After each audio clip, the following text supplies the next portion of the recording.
लेकर हाजिर हूं मैं राजीव। तो दोस्तों, कर्नाटक में इस बार किसकी बनेगी सरकार? इस वक्त देश की राजनीति में यह सबसे अहम सवाल बन चुका है। चुनावी प्रचार थम चुका है और अब जनता की बारी है कि वो अपनी पसंद के अनुसार वोट करे। और कल मतदान है, वोटिंग है।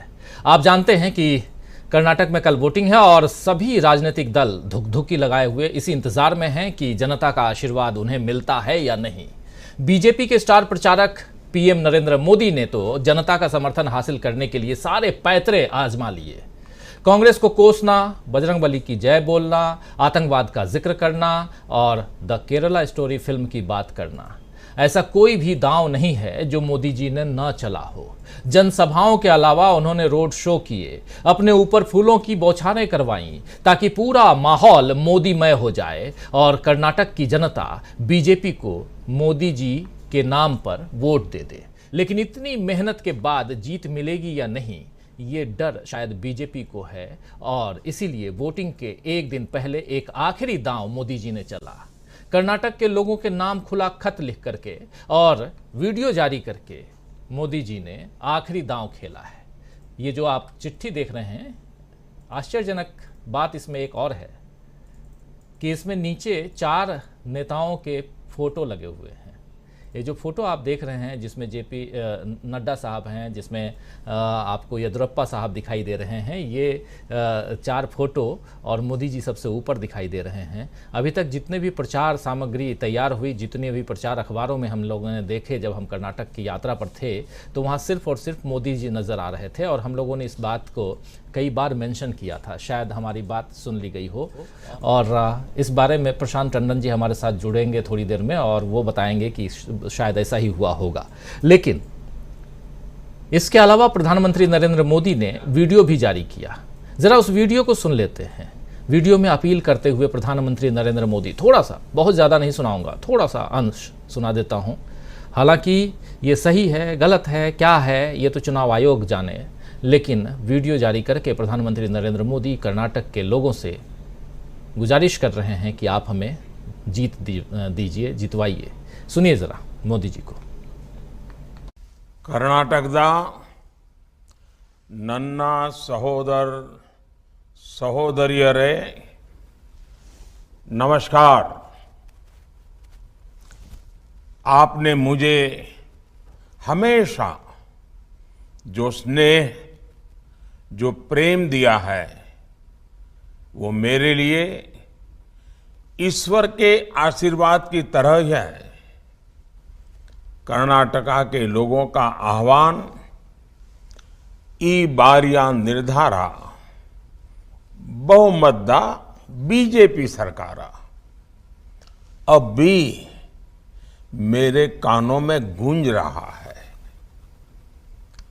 आजादी के अमृत काल में तो बहुत कुछ इमोशनल कार्ड यहाँ पर।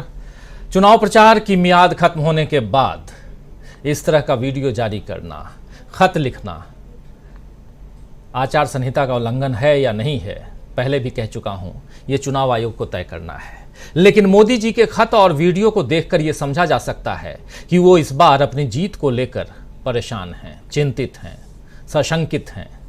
आप याद कीजिए कि हिमाचल प्रदेश चुनाव में भी बीजेपी की रैलियां फ्लॉप हो रही थीं, अंदरूनी बगावत भी छिड़ी हुई थी। प्रधानमंत्री नरेंद्र मोदी को फोन करने पड़ रहे थे अपने ही बगावती बागी नेताओं को, लेकिन तब भी मोदी जी ने हिमाचल प्रदेश के लोगों को चिट्ठी नहीं लिखी।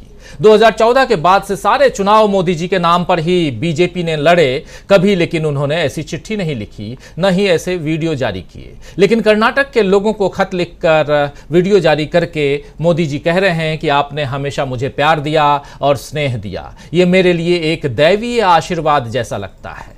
कर्नाटक से कोई पुराना नाता मोदी जी नहीं जोड़ पाए तो चिट्ठी के जरिए रिश्ता बनाने और वीडियो के जरिए अपना संदेश देने की कोशिश कर रहे हैं। देखना यही है दोस्तों कि जनता इस रिश्ते को स्वीकार करती है या नहीं, क्योंकि अलग अलग ओपिनियन पोल्स जो इशारे कर रहे हैं वो बीजेपी के लिए सुखद नहीं है। आपको बता दूं कि 2018 के कर्नाटक विधानसभा चुनाव में बीजेपी ने 104 सीटें हासिल की थी, जबकि कांग्रेस को 80 और जेडीएस को, जनता दल सेकुलर को 37 सीटें और अन्य के खाते यानी अदर्स के खाते में 3 सीटें गई थी।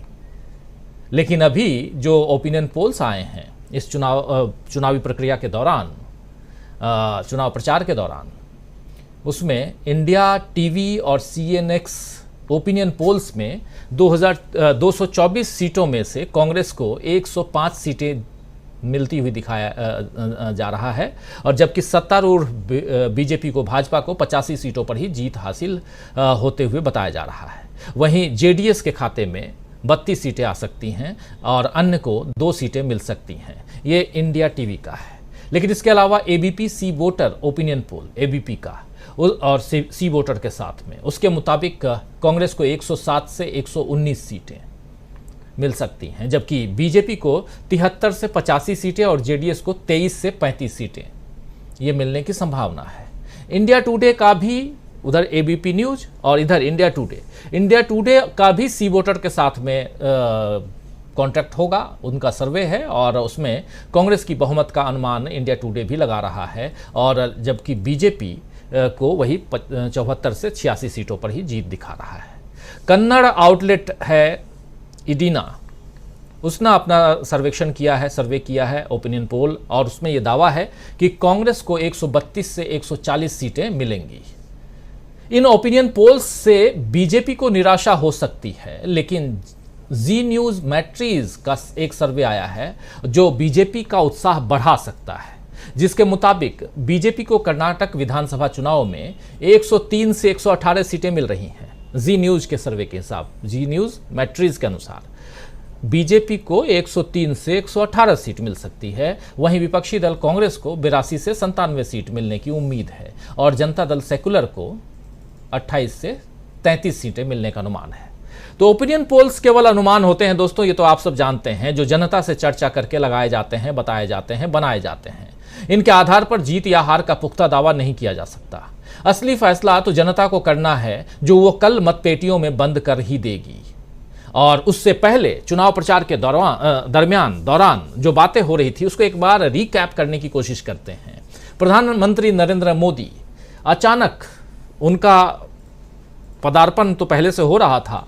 चुनाव की घोषणा से पहले 7 बार प्रधानमंत्री नरेंद्र मोदी कर्नाटक जा चुके थे, और चुनाव की घोषणा के बाद उन्होंने 7 ट्रिप और किए हैं, यानी 7 बार वो और गए हैं। और जो बाद में गए उसमें हमेशा प्रधानमंत्री जी मुद्दों को खोजने की कोशिश करते रहे, लेकिन कांग्रेस ने एक मुद्दा दिया। पहला मुद्दा था सांप वाला, जहर वाला, और इसमें प्रधानमंत्री नरेंद्र मोदी गालियां गिनने लगे। आइए जरा रिकैप कर लें, प्रधानमंत्री नरेंद्र मोदी गालियों पर क्या कुछ कह रहे थे। आज अब आखिरी दिन है, कल मतदान है, और 13 तारीख को यानी 13 मई को आप सबके सामने रिजल्ट होगा। लेकिन उससे पहले ज़रा गालियों पर क्या कुछ कह रहे थे प्रधानमंत्री नरेंद्र मोदी, सुन लेते हैं, चर्चा आगे बढ़ाएंगे। प्रियंका गांधी ने भी कुछ कहा, वो भी सुनेंगे। राहुल गांधी ने भी कुछ कहा, वो भी सुनेंगे। सुनिए पहले प्रधानमंत्री जी को। अभी इस चुनाव में भी कांग्रेस ने फिर से मुझे गालियां देने का काम शुरू कर दिया है। मैंने देखा किसी ने उन गालियों की लिस्ट बनाई है और वो गालियों की लिस्ट मुझे दी है। अब तक मुझे ये कांग्रेस के लोगों ने 91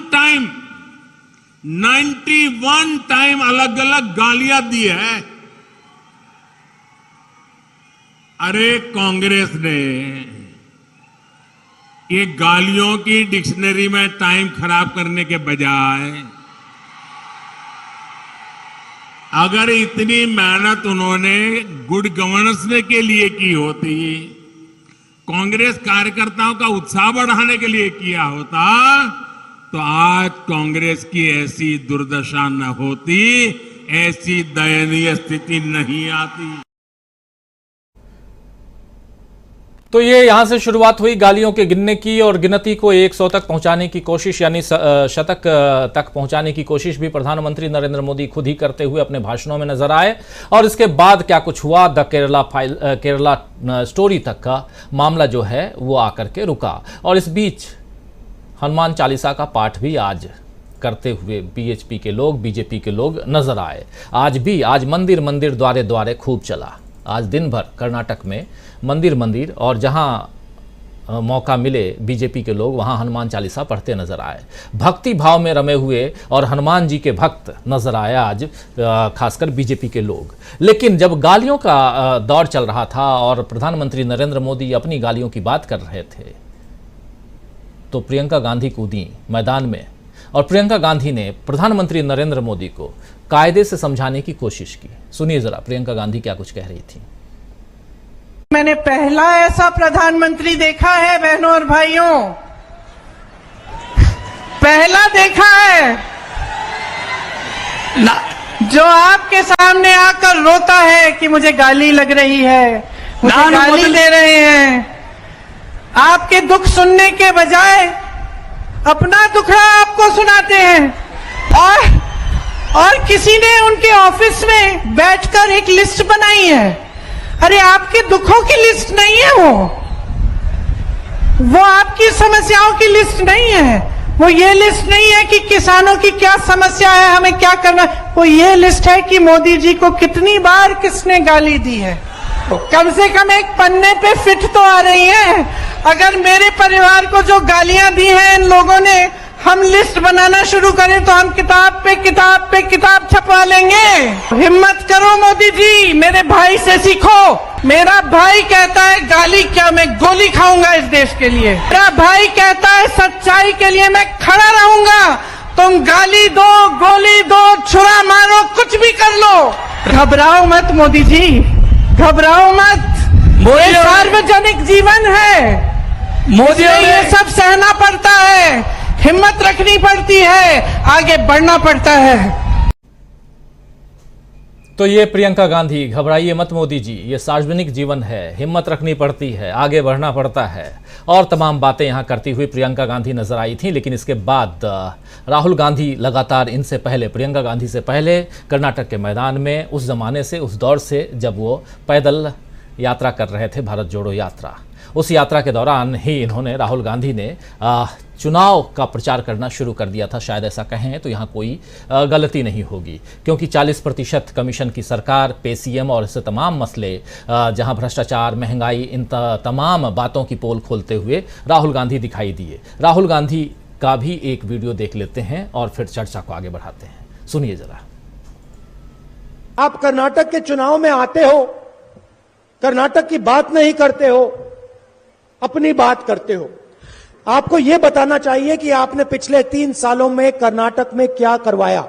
आपको यह भी कहना चाहिए कि अगले 5 सालों में आप क्या करने वाले हो। कर्नाटक के युवाओं के लिए क्या करोगे, शिक्षा के लिए क्या करोगे, स्वास्थ्य के लिए क्या करोगे, भ्रष्टाचार के खिलाफ क्या करोगे, ये आपको अपने भाषण में बोलना चाहिए।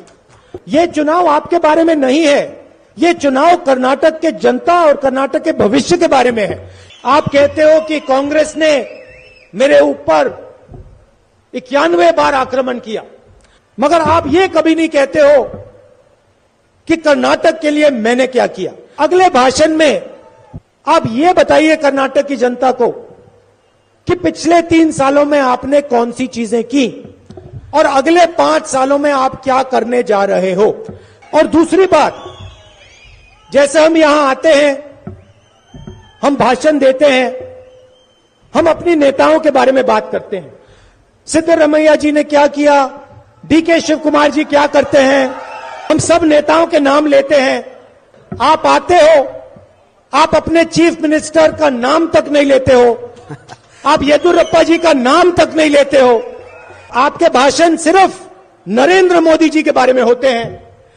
1-2 बार आप येदियुरप्पा जी का भी नाम ले लीजिए, बोम्मई जी का भी नाम ले लीजिए, उनको अच्छा लगेगा। तो यहां आप से मतलब नरेंद्र मोदी, देश के प्रधानमंत्री को सीधा यहां राहुल गांधी संबोधित कर रहे थे और क्या आप कर रहे हैं, क्या करना चाहिए, ये राहुल गांधी बता रहे थे। ये चुनाव का दौर, चुनाव प्रचार का दौर जो है कल खत्म हो चुका है, लेकिन उसके अलावा इसी दौर में ओपिनियन पोल्स भी आते रहे, जिसका जिक्र हम कर रहे थे अभी थोड़ी देर पहले, और साथ साथ तमाम गतिविधियां चुनाव प्रचार के दौरान मतदाताओं को रिझाने, लुभाने और अपनी ओर करने की कोशिश, ये सारी चीज़ें चलती रहीं।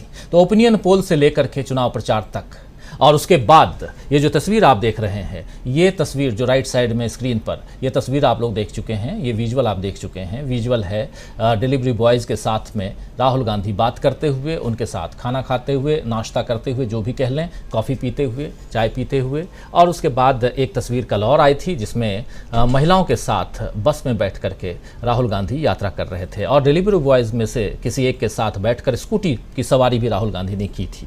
तो ये सारी चीज़ों के बाद आज जो तस्वीरें आई हैं उसमें सबसे बड़ी बात यह है कि बीजेपी के लोग कई जगह हनुमान चालीसा का पाठ करते हुए और नेशनल चैनल्स पर द केरला स्टोरी पर डिबेट करते हुए आज आप कई जगह सुन सकते हैं। इससे आपको अंदाज़ा हो सकता है कि खेल किधर ले जाने की कोशिश हो रही है, लेकिन क्या ऐसा हो रहा है? चलिए चर्चा करते हैं। चर्चा की बिछ गई सियासी विसात, खेला जा रहा है सियासी खेल, जारी है वार पलटवार। शह और मात के खेल में बनाई जा रही है रणनीति, कौन पड़ेगा किस पर भारी, ये कभी भी सिर्फ hastachep.com पर अमलेंदु उपाध्याय के साथ